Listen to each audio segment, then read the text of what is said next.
Sementara itu, Saudara, Direktur Reserse Kriminal Umum Polda Metro Jaya, Kombes Hengki Haryadi mengungkap penyuplai senjata api terkait kasus teroris DE yang tak lain pegawai BUMN di Bekasi, Jawa Barat. Polisi mengungkap penyuplai senjata DE berasal dari Jakarta, Semarang, dan bengkel modifikasi di Sumedang, Jawa Barat. Poinnya pengungkapan kasus terorisme yang ada di Bekasi. Ternyata dari barang bukti yang ada, hasil analisis kami bekerjasama dengan Densus 88, apabila ini deliknya masuk dalam tindak pidana teror, maka yang mengerjakan adalah Densus 88. Tetapi apabila ini deliknya delik umum, akan Polda Metro Jaya yang tangani, dan ternyata kami temukan entry point baru lagi untuk mengungkap peredaran senjata api. Ternyata ada beberapa sumber penyuplai senjata api ini, beberapa tersangka kita tangkap di Jakarta, baik di Jakarta, Semarang, dan terakhir ini bukan hanya penjual ya, termasuk bengkel modifikasi yang ada di Semarang maupun di Sumedang. Dan ini kualitasnya cukup baik, namun nanti akan diteliti lebih lanjut oleh Puslapor. DE adalah pendukung aktif dari Islamic State atau ISIS. Inilah beragam senjata yang ditemukan Densus 88 anti teror saat menggerebek rumah DE, pegawai PT KAI, tersangka teroris di Harapan Jaya, Bekasi Utara, Bekasi, Jawa Barat. 16 senjata api itu terdiri dari 11 senpi laras pendek dan 5 senpi laras panjang, termasuk ratusan butir peluru dan magazin. Selain senjata api, polisi juga menemukan bendera ISIS di rumah tersangka. Polisi menyebut DE berniat menyerang Makobrimob Kelapa II Depok, Jawa Barat dan juga markas TNI. Yang bersangkutan melakukan latihan-latihan, ya, udah beberapa kali melakukan latihan, ya. Kemudian memiliki rencana atau niatan untuk melakukan aksi kembali ke Makobrimob yang di Kelapa II dan Makobrimob yang di Jawa Barat. Juga terhadap beberapa markas tentara yang sudah dikenali atau ditandai, diprofiling oleh yang bersangkutan. Atas penangkapan DE, Menko Polhukam Mahfud MD tak menampik jika dikatakan BUMN kebobolan disusupi secara ideologis oleh paham terorisme. Ya seharusnya mitigasi kan sudah lama sebenarnya. Sejak awal pemerintahan ini kita sudah ngomongkan banyak sekali di BUMN itu terpapar. Di ASN juga banyak yang terpapar. Oleh sebab itu pemerintah akan langkah-langkah. Tapi masih ada yang jebol satu kayak gitu kan. Jadi perbaiki lagi. Artinya apakah BUMN dinilai gagal atau lama ya Pak dalam mengawasi pegawainya? Maju lagi, Mas. Ya mungkin aja dari sudut ideologis ya. Kalau mungkin dari sudut profesionalitas pengelolaan mungkin bagus, tapi mungkin dari sudut ideologis ya kenyataannya kebobolan. Dari hasil pemeriksaan, DE diduga aktif sebagai pendukung ISIS sejak 2014 lalu sebelum menjadi pegawai BUMN pada 2016. Kini, polisi pun mencari siapa pemasok senjata bagi DE. Tim Liputan, Kompas TV. Saudara, penangkapan petugas PT KAI sebagai tersangka teroris berinisial DE membuka tabir sindikat perdagangan peredaran senjata api ilegal.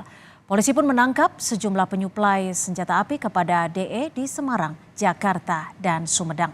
Lebih lengkap kita bahas bersama Direktur Eksekutif Jaringan Moderat Indonesia. Sudah ada Pak Islah Bahrawi. Selamat petang Pak Islah, terima kasih sudah bergabung bersama kami di Kompas Petang.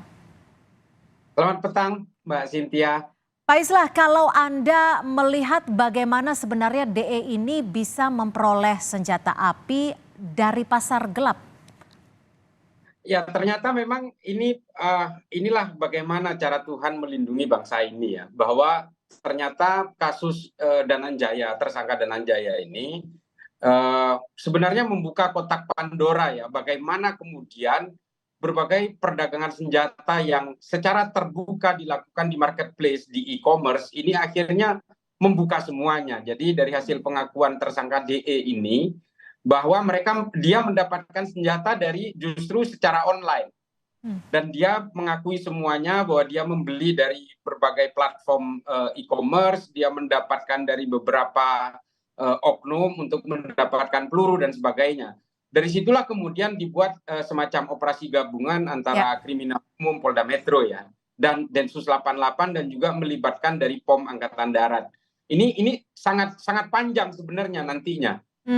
Oke, tapi saat ini kan polisi sebut bahwa DE mendapat suplai senjata dari Semarang, Jakarta, bahkan ada bengkel modifikasi di Sumedang.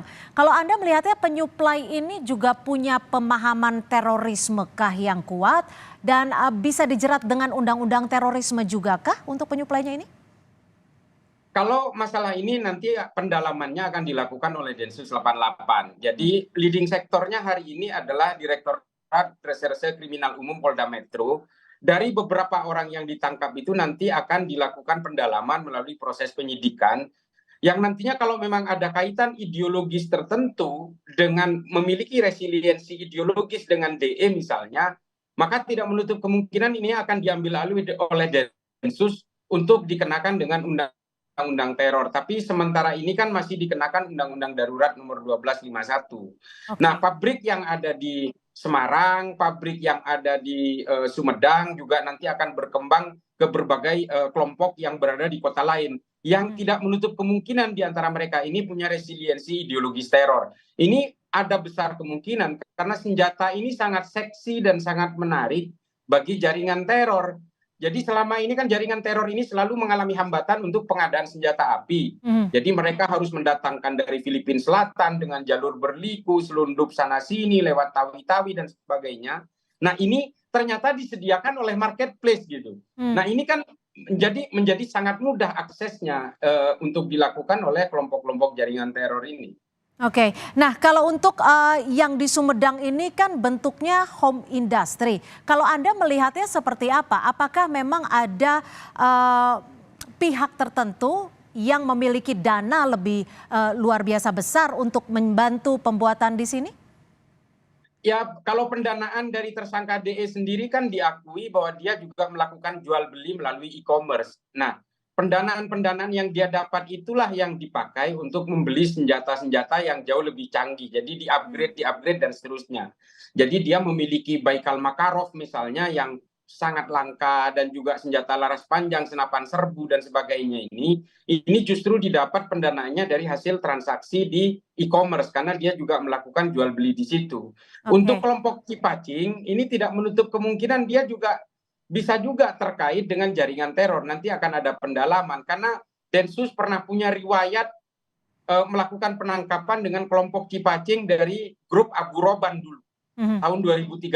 Nah ini pasti akan didalami secara serius oleh Densus 88. Oke, kalau tadi Anda menyebut ada upgrading seperti itu ya, jenis senjata yang dijual di marketplace, ada juga yang dimodifikasi. Apakah ini merupakan fenomena baru, senjata upper dan lower ini yang berbeda? Anda membacanya seperti apa? Jadi rupanya memang terungkap yang di marketplace ini ternyata mereka memang bahasanya menjual airsoft gun. Tapi setelah itu, setelah terjadi kontak dan terjadi kedekatan antara penjual dan pembeli, mereka akan menawarkan senjata pabrikan di balik itu. Jadi mereka menjajaki dulu calon pembelinya ini siapa.